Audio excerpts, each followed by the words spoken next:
they were, they're in their low 20s, like 22, 24-ish, I want to say. Oh, Um, nice. Nice. and so they were trying to go from an apartment and get their first property with their family and things like that. And Mm-hmm. this one came up, and we go there, and there's a sunroom addition built on top of a deck. So like no foundation, there's no structural foundation. They literally took the deck that's off the kitchen. I assume there was like a back door or sliding glass door or something there. They opened it up and just built the walls and everything on top of the deck. My name is Kevin McIntosh, and this is the Closing Table, where we talk to experts about their experience in real estate all across the country. Let's go.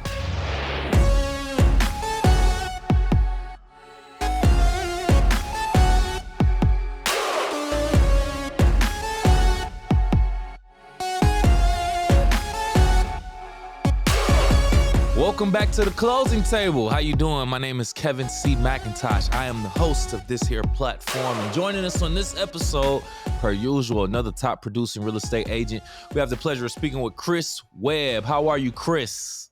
Good, Kevin. How are you? Doing just well myself. No complaints here. Thank you. Thank you for asking. So, per usual, man, we want to talk about your experiences. We want you to share stories from your career, man. But before we get into that, let's loosen up with an icebreaker called word association. A couple words, all associated with real estate. I just want you to give me the first thing that comes to your mind when I say these words. Are you ready? Yes. Let's get into it. Assessed value. Assessed value. So that's what the taxes are assessed on your property. Okay. Okay. Deed. Vitally important. That gives you title to your property. Mm-hmm. Property management. Something I'm not involved too much in, but that we do offer here at the brokerage I am at. But if you are a landlord, I believe it's important to probably have property management, especially if you have more than one property. Yeah. Yeah. Title insurance. Required. You just never know what may come up, and a lot of people think that it's a nuisance, but I personally think it's required and should be had on every property. Last one, home warranty. Not necessary, but definitely a bonus. I think you should probably negotiate one on every deal if possible. Interesting. All right, cool.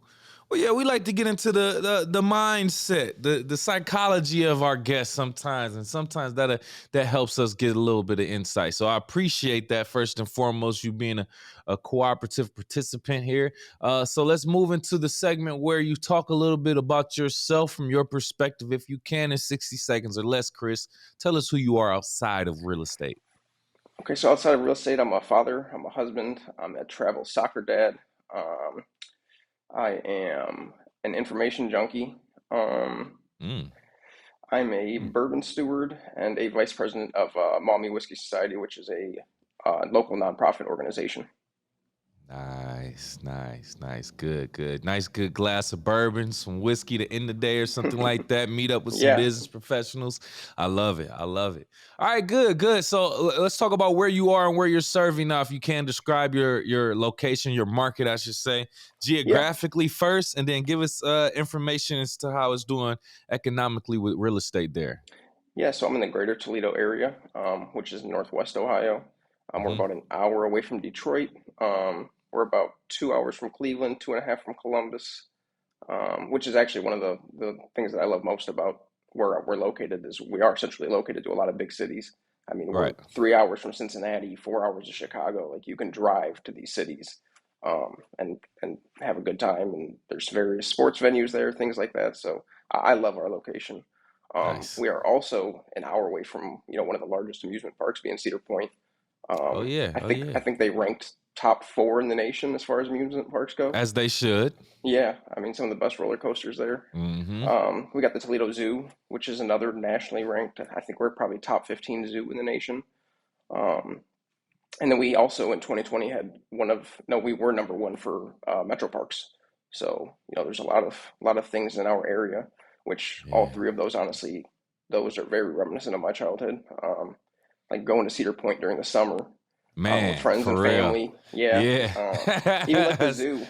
Like the zoo is one of my favorite things that I do with my son to this day. Like I remember going to Nice. field There you trips to go. the zoo, my mom Hmm. taking me to the zoo, and then the park system is great. Like I grew up in Maumee, which is a suburb outside of Toledo, and Okay. I'd ride my bike there and build dirt jumps with friends or ride to the playground there and just all three of those places are very reminiscent of my childhood. So Nice, nice, cool, cool.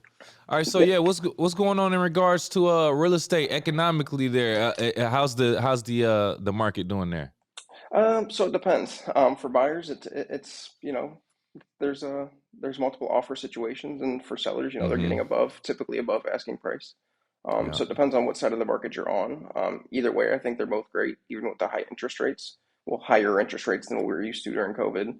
I mean, they're still historically average. So relatively speaking, correct. yeah, I think people just they got caught up in 3-4%, and then when they hear 7%, obviously that's 100% jump almost. So I feel like it deters a lot of people. But I mean, real estate overall is doing great here.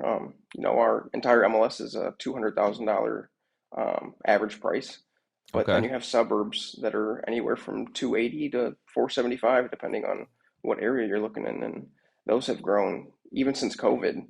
Most of those have grown 20 to 24%. So Nice, nice, nice. See, we can definitely relate on the Sear point. I love that. That being, it's like a Midwest thing. Not everybody gets to yeah. experience that. Definitely top amusement parks in the country from my experience. If I'm being honest, and we've had multiple Ohio real estate agents and guests on the Hmm. show. Us being headquartered in Michigan, Michigan, Ohio usually have Oh this yeah. this rivalry with Yeah. each other. You know what I'm saying? Obviously, if you don't know the history of it, but some of the stuff that you were saying, I'm just looking like I don't know when you mentioned some of the things. It's just the Michigan in me it just made my blood itch. If I'm being quite honest, I'm like ugh. But nonetheless, man, I love Ohio. Spent some great times there, and and I actually have enjoyed like pro football games there and things of that nature. Things that I noticed that you've enjoyed, and you've also mentioned this too: working out, playing Yeah. pool, billiards, things of that nature, woodworking. You also Hmm. mentioned drinking whiskey. Talk about it, man. You already mentioned that you're a part of like a society, a community with Hmm. whiskey. Can you talk about how you use your relationships or build relationships with the community using these recreational activities and things that you enjoy, and how you eventually possibly even turn them into clients? Oh, absolutely. Yeah. So jujitsu, I would say, because I'm also I do jujitsu, and well, I haven't in the last 3 years, but typically I would until I got into real estate. But that has probably been the best, at least referral source for me. Mm, But as far as like building, it's definitely the Whiskey Society because we've grown. It started off as a Facebook group back in 21, May of 21, and I joined when there was less than 100 members. Now we're up to 700, and we're now a formal 501(c)(3) nonprofit organization. nice. Okay. We just got our first location in Maumee, so we're looking to build a lounge there and house our whiskey library, and Mm, build kind of a social environment there. So that'll yeah. be I think that's where a lot of my networking and fruition of my real estate career will kind of come from, Oh especially when it yeah. comes to like high net worth individuals and stuff. Like I think that's going to be the my kind of hub.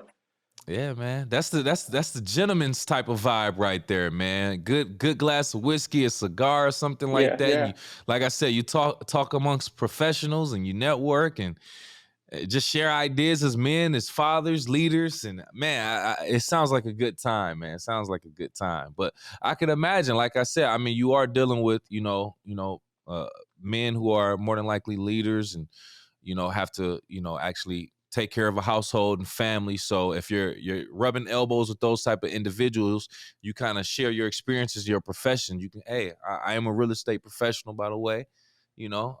I know we're sharing this glass of whiskey, but if you're ever interested, I'm your guy for that. And it's probably the same way if you need auto mechanic or Oh if you yeah. need certain Financial things. advice. Correct. You Yeah, probably have people in the same circle. So that's good, exactly. man. I love to hear when you can use your regular activities to connect with people. But getting back to your profession, though, in your market. northeast Toledo, like we talked about, I believe. Talk about some of the properties that you may have seen. Your weirdest thing that you may have seen at a property. I want to hear that type of story right now. Yeah, so I actually just sold one to my cousin and his fiance. Okay. th- yeah, Dang. um, yeah. So they were they're in their low 20s, like 22, 24ish, I want to say. Oh, Um, nice.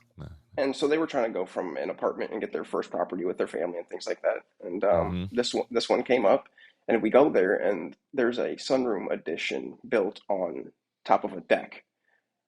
So like no foundation, there's no structural foundation. They literally took the deck that's off the kitchen.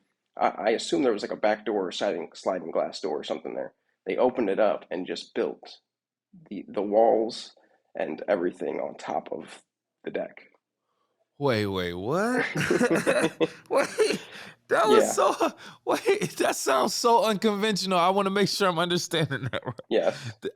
So you said a deck that had a sunroof with no foundation. Am I saying that right? No, no, no. It's like a sunroom.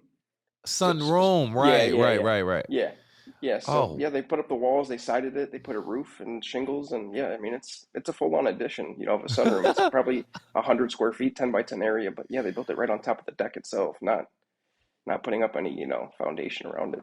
oh, wow. That's So interesting. That's and I let them interesting. know, I let them know about having an inspection and the structural integrity or the lack thereof of it, but they Right. were okay with it being the sunroom. That they just wanted to Okay. get out of the apartment, and they were okay with it. They signed off on it, and I can only That was advise you. I can't make the decision for you. yeah, that's what I was gonna say. I was literally gonna ask. So, how did they take? Were they fine with it? And They so were. that's your cousin. So, are they? I mean, are they still living there? Did they make Yeah. any No, this was adjustments to just it? this was 3 months ago. I mean, so he's pretty hands-on, and we have other family members who Okay, do structural work. So the, okay. the overall plan, I hope, is to remove that deck and actually put some sort That's of what I'm saying. Like, yeah, I hope so. yeah, yeah, Like, it would be crazy if it was like, we'll just take it. I think it's fine. Then like have no plans on just like improving it or fixing it at all. Like, yeah, I yeah, hope we have some type of plans. But yeah. okay, They that's got it for a good. good That's price good. too. So yeah, All right, yeah, I would imagine so.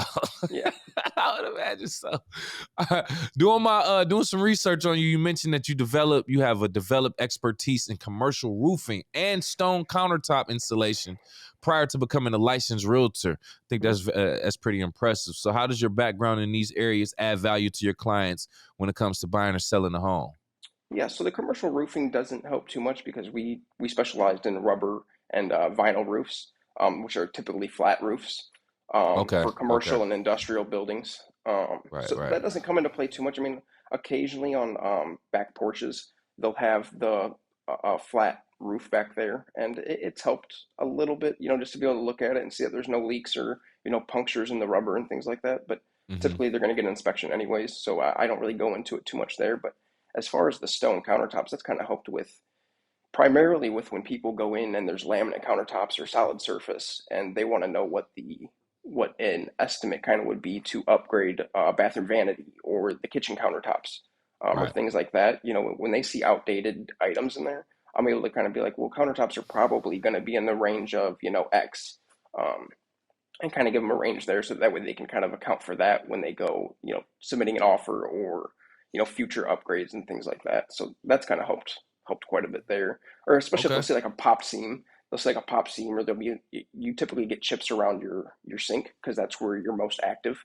So you'll naturally get erosion and chips there, and they question it. They're like, hey, what about the seam? And I'm like, for $250, you can get somebody to service that and put it back together. And it's not uh, it's not a make or break. It looks like it's broken or something, but it's not that serious. okay. So you're able to kind of like talk them into just basically saying like, this isn't a big deal. It's something Yeah, it that's looks easily worse than it repairable. is. Yeah, Yeah, yeah. It's not a make or break type thing. Okay, right. that's good. Yeah. That's good. Okay. I mean, well, that's when you're dealing with some nice clients, then some clients that are patient with you. But let's talk about the other side of it, Chris. The clients that are not so patient. Yeah. Have you dealt with a demanding or a very difficult client, and how did you manage that? Let's talk about that. Yeah, so he wasn't exactly my client. It's actually his son, who I worked with doing the stone countertops.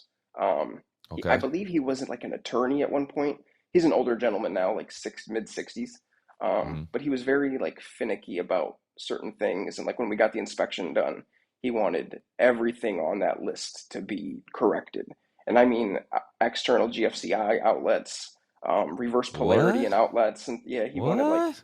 and I'm like, and this was in 21 when the market was still booming, so it's like Hmm. that seller didn't have to really technically do anything, you know. Right, right. I mean, they did do it, but you know, he was just very. He made it seem as if these issues were the structure was, you know, falling apart or something. You know, every item was like a big deal. Right. Um, so, but luckily, you know, that was my first deal ever, actually.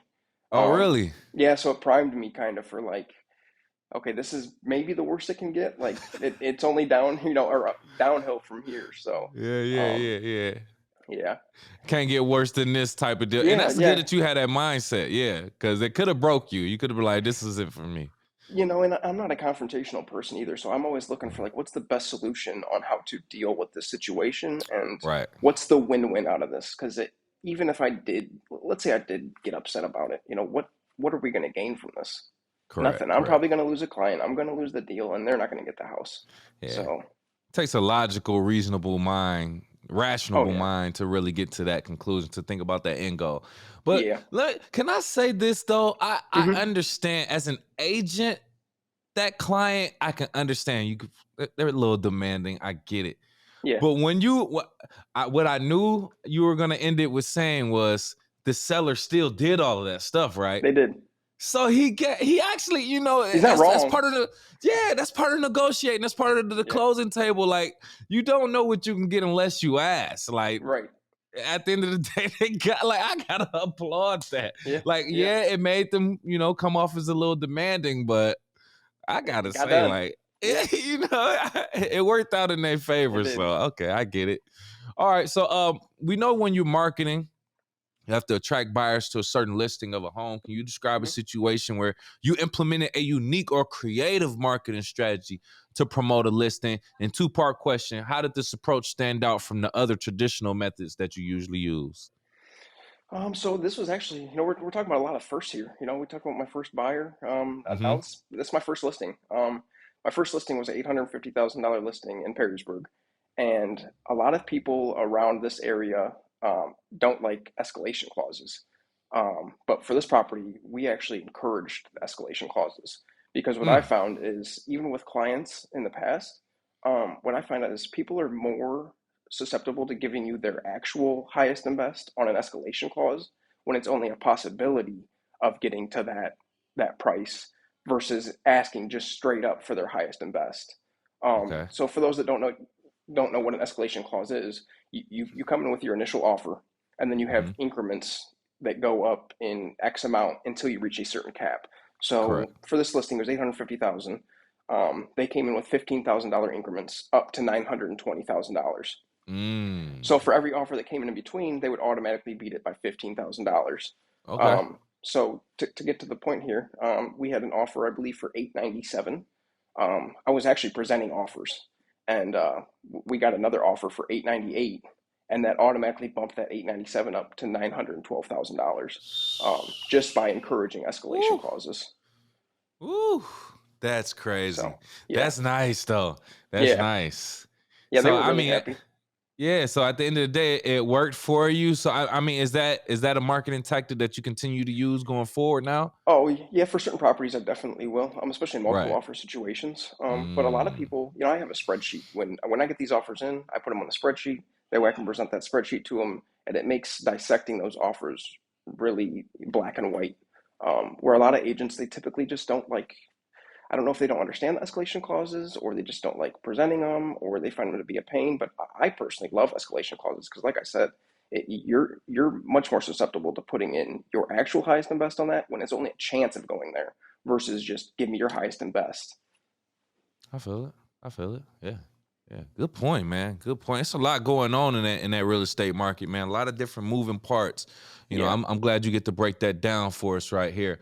But I mean, obviously it's a seller's market, so the sellers are they have the advantage in most cases, Yeah. the buyer still has some type of leverage, more specifically in the inspection part. So with your career, in your career, have you had a situation, which I'm pretty sure you have, where something in the inspection might have come up that was unexpected, and that held up the transaction for quite some time? How did you deal with that, and what was that situation for us, Chris? So I actually had a property that was it was like an $88,000 property, um, and it was a beautiful 1920s home.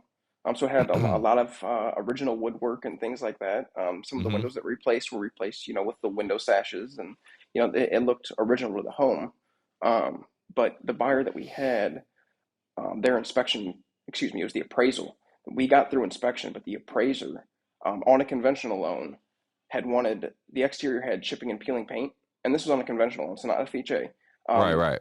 they wanted that mitigated, and they wanted a roof certification. So I actually went over there and with the scraper, and obviously with the seller's permission, and scraped the paint myself on a Saturday morning, and got rid of all that paint that On the was loose outside and of the chipped. house? Yeah, yeah. The I mean, whole only the house? no, no, just the loose stuff. Not all the not all the paint, but just the loose stuff Okay. that was a red flag. But got Okay. rid of all that. Unfortunately, that deal fell apart, and they offered low anyways. I think they offered Right, like right. 83 or something. Um, but then we had another buyer that came in, and that appraiser and that inspection passed with flying colors, and we actually ended up getting, I think, $4,000 more than the original buyer. So Oh it wow, worked look out at in the that. end. Yeah, no roof cert and no issues on the chipping and peeling paint. Okay. Two things I took away from that story. One, Mhm. does that mean you scraped off that paint for no reason? No, because it could have got Okay. flagged the second time around Okay. with that Okay. appraiser. Just making So sure. You got a yeah, good positive mindset for that, because yeah, I was like, it sounded like you did that for no reason. that's how I felt at first. But I was like, no, you know what? Yeah, that could have been flagged again. Yeah, that's a good point. Yeah. Second question. Did you say $88,000? Yes. Okay, I Yep. just wanted to make sure I wasn't here. So the listeners, you heard that too. He said $88,000. Now, when was this? This was actually just in March. Hmm. We had it listed since October though, so it was on the Okay. market for 6 months before we Right, actually right. closed on that one. Interesting, interesting. Okay, that was just something that stood out to me. I want to make Hmm. sure I got some clarity on that. Yeah, yeah. Being part of a locally owned brokerage firm that provides customized boutique service is a Hmm. unique advantage. So, how does the Danbury Company differentiate itself from other real estate firms? And can you share a story that exemplifies the personalized, tailored approach that your brokerage uses? Yeah, so we actually have what's called the Danbury Design House, which is it's essentially our marketing, aspect of the company. I believe Hmm. that composes of now four ladies that work for that, and then we also have the print shop. So what they do is they have Canva templates that we can plug and play with our social media. We can sit down with them and do our buying and listing presentations. They can help us with our open house and property brochures, and things like that. But they're probably my favorite and biggest asset, in comparison to everybody else who probably uses, some place like Minutemen, or just downloads and prints their stuff from Canva itself. Got you. Because our turnaround time there can be within either the same day and definitely the next day. Obviously, depending on their workload and the quantities of what you need done and things like that. But the one story that we have with that it's not my story, but it's a story that happened with another agent, is Okay. there was a miscommunication along the lines where she had a property going, I believe this was on a Friday. An agent had a property going live or an open house the next day, and they needed these brochures printed that Friday. Well, they never got printed, and she had called at like 6 p.m. to one of the marketing ladies and was like, "Hey, I never got my flyers and brochures." And she's like, "Oh, those need done today." And I believe she was actually out to dinner with her family, and Oh she left wow. dinner, Oh went to wow. the office, went to get the stuff printed. The printer wasn't. She's not. She's not usually in the print shop. She just does the design, so she couldn't get the printer to work. And so she calls the print guy. He lives 20 minutes away. He drives there, gets everything printed, and delivers that stuff to the agent, so that she could Nice. go and have her stuff ready for that next day. So Nice. Oh being able man. to do that, you're not going to call Minuteman or Canva and get That's a something fact. done the next day. That's a fact. So that really helped her and helped her shine on that open house or that listing going active. Yeah, but that's just exactly like we said. Exemplifies, the fact that your brokerage invests in these type of resources that are necessary. It stops you from having to outsource certain things too. I trust me, I get and understand that Yeah. too, because not only does it cut costs, but it cuts time. Cuts And and time. and it keeps it consistent, right? So any agent that uses Exactly. it, it Good keeps point. everything consistent. It keeps everything on brand with our company. Yep. Um, You have complete control over it and everything. I love that. I love that. yeah. Yeah. So knowing what you know now, based on of everything that you've experienced in your career, Chris, what approach would you take it to owning a home? If you didn't own a home today in 2023, knowing everything that's available, what would you do to own a home?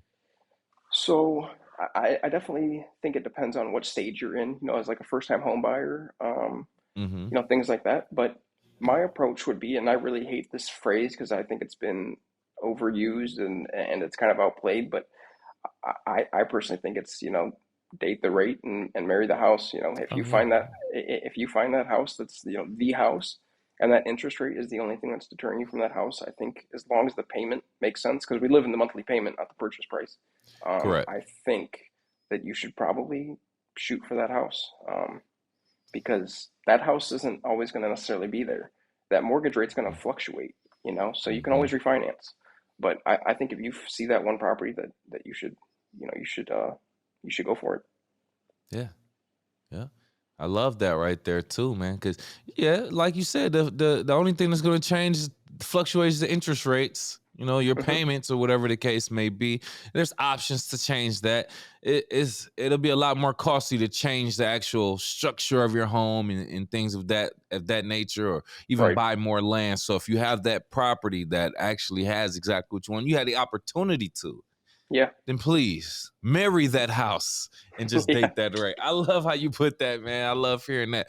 Thank you so much, Chris, for being a guest here on the closing table. We appreciate that. At this point, if you have any last words and or want to tell people how to reach out to you, please do so now. The best way to reach out to me is whatever the best way for you to communicate is. I'm not Mm, bound to any particular phone call, text, email. It's whatever's best for you, because the odds of you reaching out are greater if it's the way that you want to reach out. love it, love it, love it. There it is, laid out for you. We appreciate you again, Chris. And for our YouTube audience watching right now, if you got into this point in the video, then hit the like button for us both. Please and thank you. We appreciate that. Make sure you also share and subscribe to our channel. And if you are listening on Apple, Spotify, or any other podcast platforms, please do the same. Give us a like, a 5-star rating, and subscribe for our latest content. And Chris, we're going to leave the audience with a question before they leave the chat. So this is for you, audience. How do you balance affordability with your desired location and amenities when looking for a home? Don't tell us now. Leave it in the comments below. Besides that, we'll talk to you next time.